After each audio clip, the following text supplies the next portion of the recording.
Let me paint a quick picture for you. You've got your business idea. You've got the name, it sounds clean, professional, maybe even a little premium. You check the domain. It's available. You grab the Instagram handle, also available. Everything looks perfect. So you move forward, you start building, and then you go to register your business in California. And suddenly, that name you've been building around, you can't use it, not because it's taken exactly, but because it's too similar to something that already exists. And now you're stuck. Do you tweak it? Do you rebrand? Do you scrap everything and start over? This happens more often than you'd think.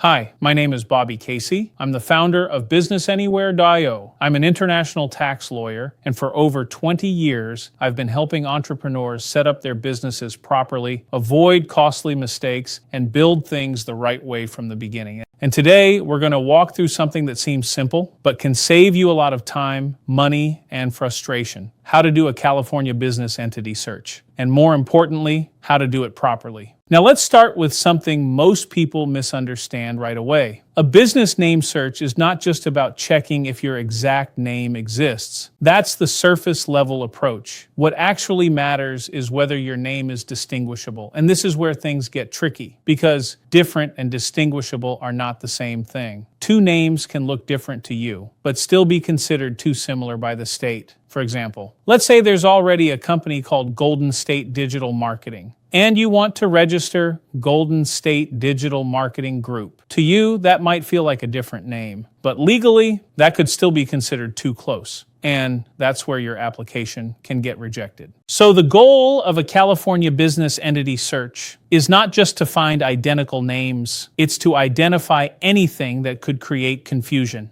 Now in California, you can perform this search through the Secretary of State's website. They provide an online business search tool, and that's where you'll start. But here's where you want to approach this a little differently than most people. Don't just type your full business name and call it a day. That's the fastest way to miss something important. Instead, you want to break your name into pieces. Search keywords, search variations, search partial phrases. Let's say your business name is Pacific Coast Branding Agency. You wouldn't just search that exact phrase. You might search Pacific Coast, then Branding Agency, then just Pacific. Each of those searches gives you a clearer picture. And the more thorough you are, the better your chances of avoiding a conflict. Now, once you run your search, you're going to see a list of results. And this is where you want to slow down. Look at the names carefully. Ask yourself, how similar are these to my name? Now also pay attention to the status of each business. Some will be active. Some may be inactive or dissolved. And here's something important to understand. Just because a business is inactive does not automatically mean the name is available. In California, names can still be restricted even after a business is no longer active. So if you see something close, even if it looks inactive, you want to proceed carefully. Now let's talk about naming requirements, because this is another area where people run into issues. In California, your business name must follow specific rules. If you're forming an LLC, you need to include LLC or limited liability company. If it's a corporation, you'll need something like Inc.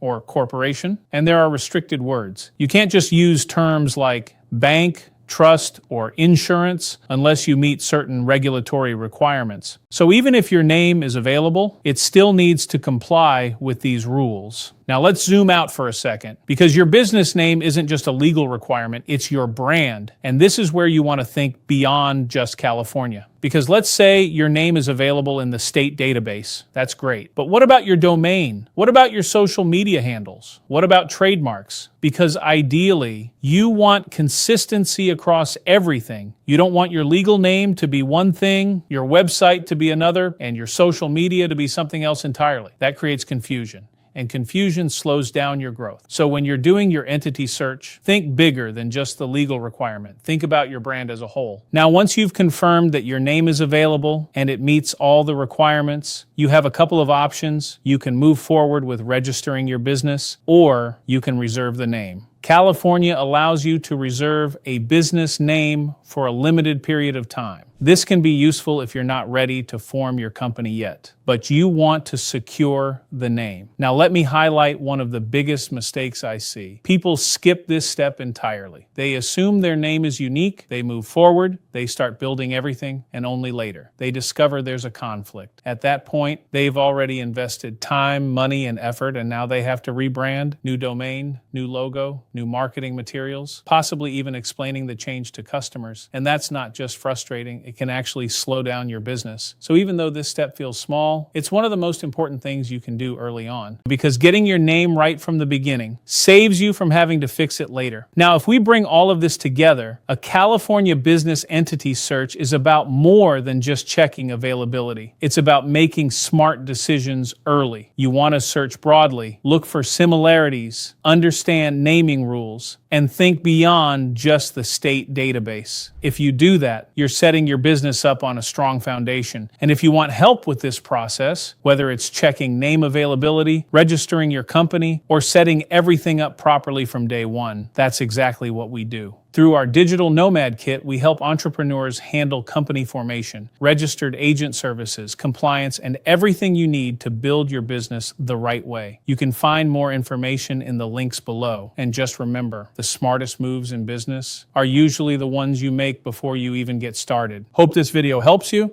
and I'll see you in the next video.